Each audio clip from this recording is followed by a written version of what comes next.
no livro de Êxodo, capítulo 3, versículo 7 a seguir, que diz assim: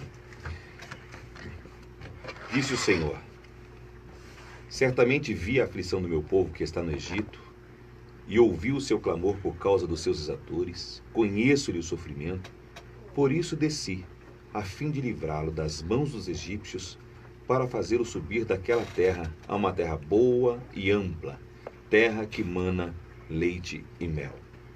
Você sabe, querido ouvinte, que não é uma coisa simples falar sobre Deus. Por que não é simples falar sobre Deus? Porque o nosso vocabulário é tão pobre. Às vezes eu chego no coração e alguém diz assim: o que é que você está sentindo? Você diz assim: alegria. E a pessoa diz assim: e alegria é tudo? Você diz: não, é mais do que alegria, é felicidade. A pessoa diz: felicidade é tudo? Consegue traduzir aquilo que está acontecendo no seu coração? Você diz: não, é mais do que felicidade. E aí a pessoa insiste e diz assim: então o que é? Você fala: eu não sei dizer. Tem coisas que acontecem dentro de mim que eu não sei expressar. Tem coisas que acontecem dentro de mim, são realidades que acontecem dentro da minha alma e que eu não consigo verbalizar, não consigo traduzir em palavras. Aí eu fico pensando, se a gente muitas vezes não consegue traduzir em palavras sentimentos que vão dentro da gente, como é que a gente quer traduzir em palavras um Deus tão grande? Maior do que os nossos sentimentos, maior do que a nossa capacidade intelectual, maior do que a nossa capacidade de sobrevivência. Como é que a gente pode falar de alguém que não se permite fotografar, que não se permite pintar, que não se permite esculpir? Como é que a gente pode falar desse ser? Então cabe-nos falar acerca do que ele disse sobre si mesmo. A gente precisa ouvir o que ele falou acerca de si, e ouvindo o que ele disse acerca de si mesmo, a gente passa a compreendê-lo um pouco melhor. Aqui nesse texto, há algumas coisas, alguns destaques que eu gostaria de dar nesta oportunidade. Aqui, Deus está falando com Moisés. O povo de Israel está numa situação muito difícil, uma situação de escravidão, uma situação de pobreza, de miserabilidade. E a Bíblia nos diz que Deus não estava distante dessa situação. Assim como não está distante também da sua situação. Assim como Deus também conhece o seu coração, conhece a sua vida. E é interessante que esse texto nos mostra e nos fala algumas coisas que fazem parte do caráter de Deus. O texto assim nos diz: Disse o Senhor, certamente vi a aflição do meu povo. Interessante, o Deus a quem nós servimos é um Deus que vê, é um Deus que enxerga.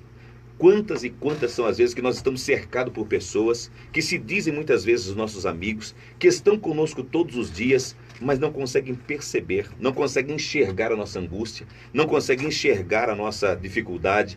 E porque não conseguem enxergar, não tem nenhuma atitude que possa nos fazer sair daquela situação. Deus não. Deus é um Deus que enxerga. Deus não precisa de globo ocular, Deus não precisa de nervo óptico, Deus não precisa de íris, Deus não precisa de absolutamente nada daquilo que eu e você precisamos para enxergar. Deus enxerga-nos o tempo todo. Os olhos do Senhor estão sobre nós o tempo todo. Sabe quando aquele seu filho vai para a escola e você diz para ele assim: ó, estou de olho em você, hein? A gente está como se dizendo para ele assim: olha, a minha atenção está sobre você. É claro, o filho dobrou a esquina, você já não consegue mais enxergá-lo. Mas a sua atenção está sobre aquela criança. A sua atenção está sobre aquele adolescente. O texto, quando nos diz que Deus nos vê a nossa aflição, é mais do que pura e simplesmente prestar-nos atenção. Ele nos vê de modo literal. A Bíblia nos conta uma história de uma mulher que havia sido humilhada, de uma mulher que havia sido vilipendiada e começou a fugir da sua angústia. O seu nome era Agar. E no meio do caminho, Deus se colocou em meio à sua estrada e perguntou assim: o que está acontecendo? E foi então que ela teve a oportunidade de colocar diante de Deus a sua angústia. E Deus disse para ela assim: não é assim, não faça dessa forma, não faça desse jeito. Não é caminhando nesta direção que você vai se ver livre deste problema. E aí então a orientou, a aconselhou e ela recobrou o ânimo para viver tudo outra vez. Foi então que essa mulher ousou dar um nome a Deus. Ela disse assim: Deus é El Roi, ou seja, é aquele que me vê. Como é bom saber que Deus nos vê. Eu sei que para alguns não é muito bom não, né? Tem gente aí que preferia que Deus não os visse, né? Porque anda em caminhos tortuosos. Tem gente aí que está querendo se esconder dos olhos de Deus. Mas o salmista diz: para onde fugirei da tua face? Se eu for ao alto das montanhas, tu lá estás. Se eu descer até as profundezas do mar, lá o Senhor também está. Se eu quiser me esconder nas trevas, é ineficaz, porque as trevas para o Senhor é como a luz ao meio-dia. Fique aqui, Lembre-se, Deus é um Deus que vê. Mas o texto continua dizendo assim: Deus não apenas viu, mas também ouviu o clamor. Como é bom saber que Deus é um Deus que ouve quando a gente clama. Eu tenho plena certeza, agora, exatamente agora, há pessoas que estão sintonizadas aqui nos 1080, e estão aí, 1030, e aí estão dizendo: será que alguém me ouve? Será que a minha voz é percebida por alguém? É percebida. Deus não apenas te ouve, Deus te dá ouvidos. Sabe, porque muitas das vezes as pessoas que estão ao nosso redor até ouvem os nossos reclamos, até compartilham das nossas lamúrias, mas poucas são as pessoas que se interessam. E Deus não. Deus é um Deus que dá ouvidos. Deus é um Deus que presta atenção. Deus é um Deus que desce e fica no mesmo nível e diz: diga, fale. Eu me lembro que quando nós tivemos o nosso primeiro filho, a minha esposa foi se tornando cada vez mais hábil no sentido de traduzir os grunhidos, os gritos, os jeitos que o meu filho se comunicava. Às vezes meu filho nem dizia nada, dava um pequeno choro e ela dizia assim: está com fome. E eu dizia: como é que pode? Como é que ela sabe que ele está com fome? Às vezes fazia uma outra reclamação: agora ele precisa ser trocado. Eu achei interessante isso. O Deus a quem nós servimos, ele ouve quando nós falamos e ouve quando a gente nem diz, quando a gente nem fala. Às vezes a dor é tão grande que só sai um gemido da alma. Às vezes a contrariedade é tão enorme que só sai uma palavra de lamúria, de lamento, e Deus ainda assim nos ouve. Fica essa palavra para o seu coração de ânimo. Deus é um Deus que vê a sua aflição. Deus é um Deus que ouve o seu clamor quando ninguém mais quer lhe dar ouvidos. Aliás, hoje ninguém mais quer ouvir ninguém, né? Você liga para uma empresa, para um call center, o camarada diz: se você gosta de chuchu, aperte o 7. Se você quer mais 2 metros de linha, aperte o 9. Você não encontra uma pessoa com a qual você possa conversar. Deus não. Deus é um ser que agora, aí onde você está, você pode simplesmente fechar os seus olhos, ou mesmo com os olhos abertos, dizer: Senhor, fala comigo.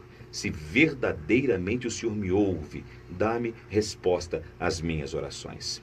Na continuação, o texto diz que o Senhor não apenas vê, não apenas ouve, mas Deus conhece. Deus conhece aquilo pelo qual você tem passado.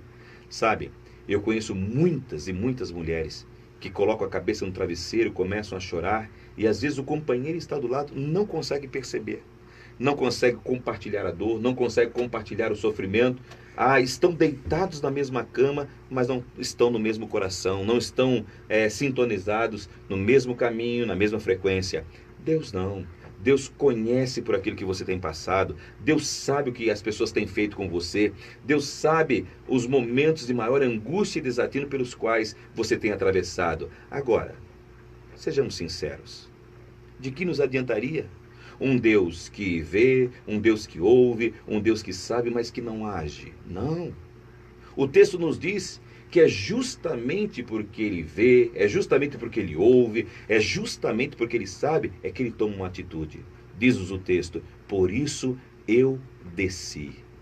Querido ouvinte, não é você quem sobe, não é você quem se enaltece, é Deus quem desce até onde você está. Muitas e muitas vezes a dor é tão grande, mas tão grande, que a gente não consegue se soerguer. A gente não consegue nem mesmo se colocar em pé. Neste momento, Deus desce. Foi isso que Jesus fez. Deixou sua glória por amor. Desceu. É por isso que João, no capítulo 3, versículo 16, nós conhecemos o texto quando diz: porque Deus amou o mundo de tal maneira.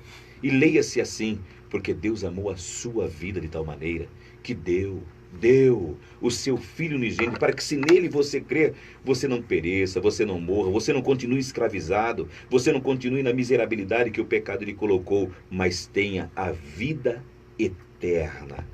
Sabe, querido, o texto quando nos diz que Deus desceu, talvez seja esta a mensagem mais alvissareira, a mensagem mais animadora.